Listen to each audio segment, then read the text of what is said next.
असते आणि त्याचबरोबर संस्कारांचं मायघर राजमाता जिजाऊ साहेब यांची पण जयंती असते.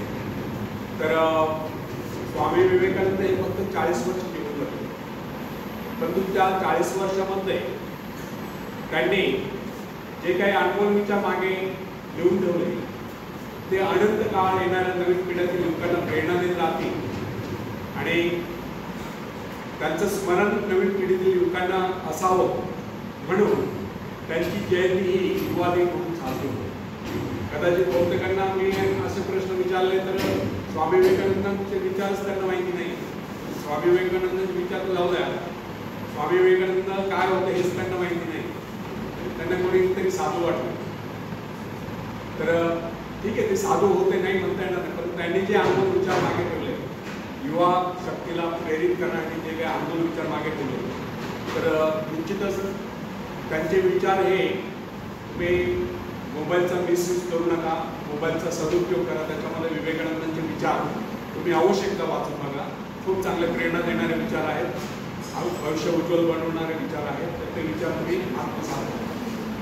तर त्यातील काही विचार मी या ठिकाणी तुम्हाला शेअर करू इच्छितो, जे महत्त्वाचे अतिशय महत्त्वाचे युवकांसाठी, म्हणजे सामान्य पब्लिकला सहज ते पसतील असे विचार आहेत.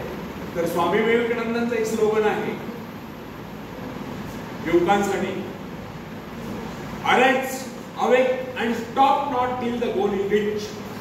उठा, जागे व्हा आणि तोपर्यंत थांबू नका जोपर्यंत तुमचं ध्येय गाठत नाही. अथक परिश्रम करा, मेहनत करा आणि आपलं लक्ष हासिल करा. विवेकानंदांनी हे पण सांगितलं आहे, हे विश्व एक व्यायामशाळा आहे आणि आपण सर्व इथे व्यायाम करण्यासाठी आलेलो आहोत. त्यांचा सांगण्याचा उद्देश हा नाही की आपल्या सर्वांना मल्ल व्हायचं. त्यांच्या सांगण्याचा व्यापक अर्थ असा आहे, आपल्याला शारीरिक, इकडे लक्ष द्या, आपल्याला शारीरिक, मानसिक आणि बौद्धिकदृष्ट्या सक्षम व्हायचं आहे. शारीरिकदृष्ट्या सक्षम होण्यासाठी जिमलाच गेलं पाहिजे किंवा व्यायामशाळेत गेलं पाहिजे असं काही नाही. त्यांची आर्थिक परिस्थिती उत्तम असेल जाऊ शकतात जिमला, नो प्रॉब्लेम. परंतु सर्वसामान्यांसाठी सांगतो, जिमलाच गेलं पाहिजे असं काही नाही किंवा व्यायामशाळेत गेलं पाहिजे असं काही नाही, कारण हे विश्व एक व्यायामशाळा आहे. तर सकाळी उठल्यापासून रात्री झोपेपर्यंत ज्या ज्या शारीरिक श्रम करण्याच्या संधी आहे त्या संधीचं सोनं करायचं आहे, अंग जोडून काम करायचं आहे. कुठले काम असो, घरातलं असो, शेतातलं असो, दुकानातलं असो, कुठले काम असेल, अंग जोडून करायची सवय लागते. आजकाल काय झालं की प्रत्येक घरामध्ये एकुलता एक मुलगा असतो, एकुलता एक मुलगी असते, खूप लाड वाढलेलं असतं, त्यांना काम करण्याची सवय नसते किंवा काम करण्याची लाड वाटते. नसेल करायचं नका करू. परंतु मित्रांनो, कोविड सारख्या महामारीपासून स्वतःचा बचाव करायचा असेल, स्वतःला निरोगी ठेवायचं असेल, स्वतःला आजारांपासून मुक्त ठेवायचं असेल तर तुम्हाला सकाळी लवकर उठलं पाहिजे. जॉगिंग करा, रनिंग करा, स्विमिंग करा, सायकलिंग करा, योगासन करा, प्राणायाम करा, व्यायाम करा, मैदानी खेळ खेळा, मोबाईलवरती नका. त्यातून तुमची शारीरिक क्षमता विकसित होईल. व्यायाम एवढं झालं पाहिजे दिवसातून एकदा तरी शरीरातून घाम निघाला पाहिजे, एवढे शारीरिक श्रम आपले झाले पाहिजे आणि रोज झाले. त्यातून तुमची शारीरिक क्षमता विकसित होईल. आता आम्ही तुमच्या वयाच्या असताना आम्हाला कामातून संधीच बाहेर म्हणजे कॉलेज करायला सुद्धा कोणत्या गोष्टीत जावं लागायचं, घरून जाऊन देत नव्हतं, एवढे काम असतं. तो काळ फार वेगळा होता.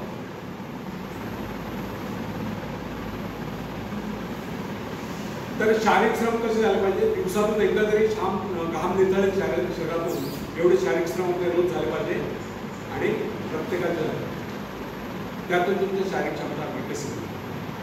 जर विकसित भारत बनवायचं असेल तर विकसित भारताचा पाया आहे युवा शक्ती आहे. आणि युवा शक्ती जर मजबूत ठेवायची असेल तर आपल्या प्रत्येकाने दिवसातून एवढे शारीरिक श्रम केले पाहिजे, एवढा व्यायाम केला पाहिजे की एकदा तरी शरीरातून निघाला पाहिजे. दुसरी गोष्ट आहे,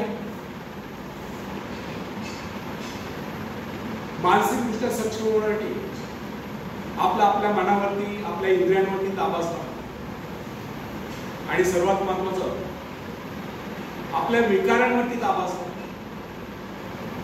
विकार करून ते थोडक्यात सांगतो, काम, कामना, इच्छा, क्रोध, इच्छा, द्वेष, मत्सर, आळस, नैराश्य, उदासी या विकारांना मनातून हद्दपार करा. नेहमी आनंदी राहा, उत्साही राहा, कार्यतत्पर राहा, स्वतःला चांगल्या कामामध्ये व्यस्त ठेवा, चांगले विचार आत्मसात करा. त्या विचारांना आचरणात आणा, कृतीत आणा, कारण कृतीविना विचार बांधवले असतात. चांगले विचार आत्मसात करा आणि त्या विचारांना कृतीत आणा, आचरणात आणा. त्यातून तुमचा भविष्यकाळ उज्ज्वल होईल. एक गोष्ट लक्षात ठेवा, ईश्वराने आपल्या सर्वांना उदंड आयुष्य दिलेलं आहे, पण त्या संपूर्ण आयुष्याचा फक्त एकच क्षण आपल्या हातात आहे. कोणता सांगता येईल? बरोबर आहे. Present moment is the most important moment in our life. गेला तो भूतकाळ, इतिहास जमा झाला, येणार भविष्यकाळ आपल्याला माहिती होतं. पण हा वर्तमानातला प्रत्येक क्षण तुम्ही कसा जगता, कसा विचार करता, त्या विचाराला कसं कृतीत आणतात, आचरणात आणतात, त्यावर तुमचा भविष्यकाळ अवलंबून आहे.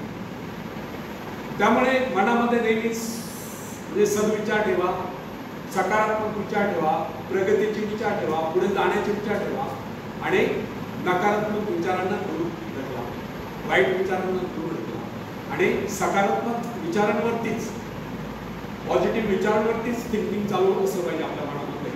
त्यातून तुमचा भविष्यकाळ निश्चितच उज्ज्वल होईल. आणि तिसरी गोष्ट आहे, बौद्धिकदृष्ट्या सक्षम होण्यासाठीच आपण बालपणापासून शिक्षण घेत आहोत. मग हे शिक्षण घेत असताना विवेकानंदांनी सांगितल्याप्रमाणे आपल्या मनामध्ये एका वेळेस एकाच कामाविषयी विचार चालू असले पाहिजे. शिक्षक काय शिकवतात, शिक्षक काय शिकवतात ते एकाग्रचित्ताने समजून घेतलं पाहिजे आणि त्याचं व्हिज्युअलायझेशन, त्याचं चित्र मनामध्ये उभं असलं पाहिजे. शिक्षक जे काय शिकवतात त्या वाक्याचा अर्थ तुम्हाला समजला पाहिजे. त्या वाक्याचा अर्थ म्हणजे व्हिज्युअलायझेशन त्याचं झालं पाहिजे. अशा पद्धतीने तुम्ही एकाग्रचित्ताने अभ्यास करता तर तुम्ही निश्चितच ज्ञानी व्हाल. कारण विवेकानंदांनी सांगितलं आहे, ज्ञानी माणसाचं सर्वात महत्वाचं सद्गुण म्हणजे तो एकाग्रचित्त असतो. आणि एकाग्रचित्ततेची वेगळी व्याख्या नाही. एकाग्रचित्ततेची सरळ सोपी व्याख्या हीच आहे की आपल्या मनामध्ये एका वेळी एकाच कामाविषयी विचार चालू असते. अशा पद्धतीने तुम्ही एकाग्रचित्ताने अभ्यास कराल तर तुम्ही निश्चितच ज्ञानी व्हाल.